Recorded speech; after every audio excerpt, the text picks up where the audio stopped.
எப்படி யார் ஹெல்ப் பண்ணா, எப்படி யாரும் ஹெல்ப் பண்ணல. ஒவ்வொருத்தனுக்கும் அவனா இன்னொருத்தன் ஹெல்ப் பண்ணி யாரால வர முடியாது. தான் நினைச்சாதான், தான் சிந்தனை பண்ணாதான் அவன் வளர முடியும். ஒவ்வொருத்தருக்கும் உலகத்துல அவனுக்கு அவன் தான் துணை, வேற ஒருத்தன் துணையா இருக்கவே முடியாது. அவனுடைய துணை இருந்தா மட்டும்தான் அவனால வெளியே வர முடியும். உடைச்சிக்கிட்டு துன்பத்தையும் சரி சந்தோஷத்தையும் சரி அனுபவிக்க முடியும். அதர்வைஸ் அவனால் முடியவே முடியாது. அடுத்தவன் உதவி செஞ்சு எவ்வளவு நாளைக்கு வரும்? அண்ணனோ தம்பியோ மாமா மச்சான் யார் உதவி செஞ்சாலும் அவனால கண்டினியூஸா உதவி செய்ய முடியாது. கண்டினியூஸா ஒருத்தர் உதவி முடியுமா? கூடவே இருக்க முடியுமா? அண்ணனுக்கு கல்யாணம் வெளியே கொடுக்காரு, புரியுதா? அப்பாவுக்கு வயசாக கூட வர முடியாது, அம்மாவால முடியாது. அம்மாவால செல்லம் தான் கொடுக்க முடியும், காசு கொடுக்க முடியாது. நம்ம சம்பாதிச்சாதான் நம்மளால மேல வர முடியும். நம்ம சம்பாதிக்கிறது என்ன வரணும்? ஒன்றும் உழைக்கணும், சிந்தனை வரும் இல்லையா? இல்லை படிப்பு இருக்கும். எதுவுமே இல்லைன்னா எப்படி வளர முடியும்? வளர முடியாது இல்லையா? ஸோ நம்ம உழைச்சோம், சிந்தனை பண்ணோம். சிந்தனை பண்ணி அது மூலமா கொஞ்சமா கொஞ்சமா வளர்ந்தோம். வளர்ந்து எந்த கடையில நான் வேலை செஞ்சேனோ, எந்த கடையில என்னை வந்து இழிவா அவமானப்படுத்தினாங்களோ, எந்த கடையில வந்து என்னை வந்து உன்னால எதுவும் முடியாது, நீ எதுவும் செய்ய முடியாது, எதுக்கு லாய்க்கு இல்லை. இப்போ ஒரு கடைக்கு போறோம், அங்க வந்து ஒரு 500 பொருள் இருக்கும். 500 பொருளும் நமக்கு கொடுத்த போனோன்னே தெரியுமா? தெரியாது தானே. அந்த கடையில வேலை செய்ய போறேன். 500 பொருளும் அந்த கடையில அந்த பேர் தெரியாது, அதனுடைய அளவு தெரியாது, அதனுடைய விலை தெரியாது, அதனுடைய தன்மை தெரியாது. உண்மைதானே? இது தெரியல. இது கத்துக்கிறதுன்றது நமக்கு தேவை, கத்துக்கணும். கத்துக்கிறதுக்கு நேரம் ஆகுது, லேட் ஆகுது அப்படின்னா அங்க கூட இருக்கிற பசங்க தான் இருப்பாங்களே, அந்த வேலை செய்யறவங்க இருக்காங்களே, அவங்க நம்ம வந்து இழிவா பார்ப்பாங்க தானே. ஒரு காலகட்டத்தில் நம்ம அடிப்பாங்க. நம்ம மந்தமா இருந்தாலோ, நம்ம வந்து சீக்கிரமா கத்துக்கலனாலோ, சுறுசுறுப்பா இல்லைனாலோ, உற்சாகமா வேலை செய்யனாலும் அடிப்பாங்க. அது மாதிரி நான் அடி வாங்கிடுவேன். அந்த நேரத்துல வந்து நமக்கு உதவுனது அந்த பொறுமையும் நம்பிக்கையும் தான். பாபா சொன்னாரு, பொறுமையா இருந்தேன், நம்பிக்கையா இருந்தேன். அப்போ நிறைய கத்துக்க முடிஞ்சது. அந்த பொருட்கள் எல்லாம் கத்துக்க முடியுது. கத்துக்கிட்டு அதுக்கப்புறம் என்ன செஞ்சோம்? நம்ம தொழில ஆரம்பிக்க முடியும். ஒரு சின்ன வேலை, ஒரு நேரம் கூட வேலை வீணடிக்காம, டயத்தை வீணடிக்காம, உடம்பு சரியில்லை, அது சரியில்லை, நான் சினிமா பார்க்க போறேன், அப்புறம் வந்து எங்கேயோ போறேன், அது போறேன், இது போறேன், எந்த விதமான டிஸ்ட்ராக்ஷனே இல்லாம, எந்த விதமான இடர்பாடுகள் இல்லாம ஒழுக்கமா இருந்தது பெரிய விஷயம்.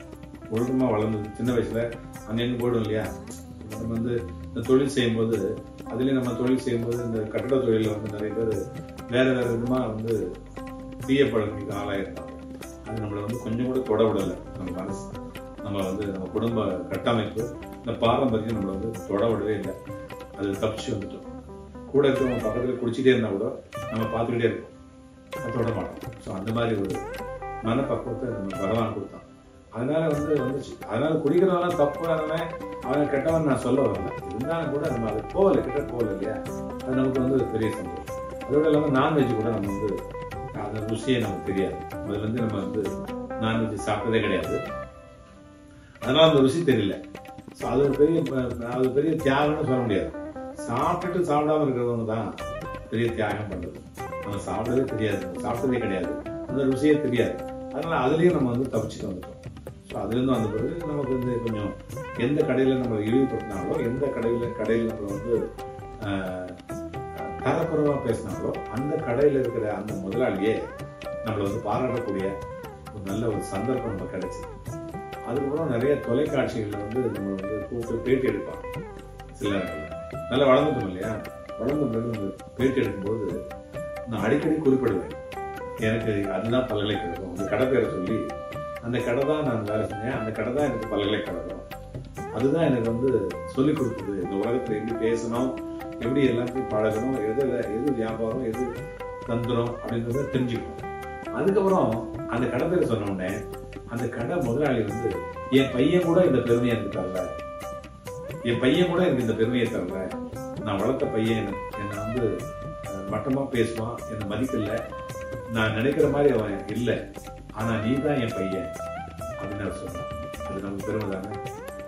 கண்டிப்பா எனக்கு பெருமை. அந்த கடை பேரை சொல்லி, அவரோட முதலாளி பேரை சொல்லி, அவர் தான் எனக்கு அப்பா மாதிரி இருந்து எனக்கு வழிகாட்டினார் அப்படிங்கிறது அடிக்கடி நான் பதிவு செய்வேன். அதனால அவர் இல்லை உயிரோட. அதனால அவர் பேர் சொன்னாலும் எனக்கு தெரிய போறதில்லை. அந்த நிறுவனமும் கூட இப்போ அவங்க பிள்ளைகளெல்லாம் தனித்தனியா போயிட்டாங்க. அந்த நிறுவனத்தை பேர் சொல்றதுனால பிரயோஜனம் இல்லை. அதனாலதான் சொல்லலை. இருந்தாலும் நம்மளை தப்பிக்க வைக்கிறது, நம்மளை தக்க வைக்கிறது இந்த பொறுமை. பாபாவுக்கு என்ன பிடிக்கும், ஏன் பிடிக்கும்? நான் பொறுமையா இருந்தாலும் பிடிக்கும், நான் நம்பிக்கையா இருந்தாலும் பிடிக்கும். அதனாலதான் பாபா என்ன அடாப்ட் பண்ணிக்கிட்டாரு, என்னை பெனட்ரேட் பண்ணிக்கிட்டாரு. நான் இன்னைக்கு பேசுறது, நான் வாங்குற மூச்சு, நான் பேசுற பேச்சு எல்லாமே அப்பாதான். அதனாலதான் நிறைய பேர் என்ன அப்பான்னு கூப்பிடுறாங்க. பெத்த பிள்ளை ஒருத்தரா இருந்தாலும், பார்த்த பிள்ளை, பேசுற பிள்ளை, எல்லா பிள்ளையும் என் பிள்ளைதான்.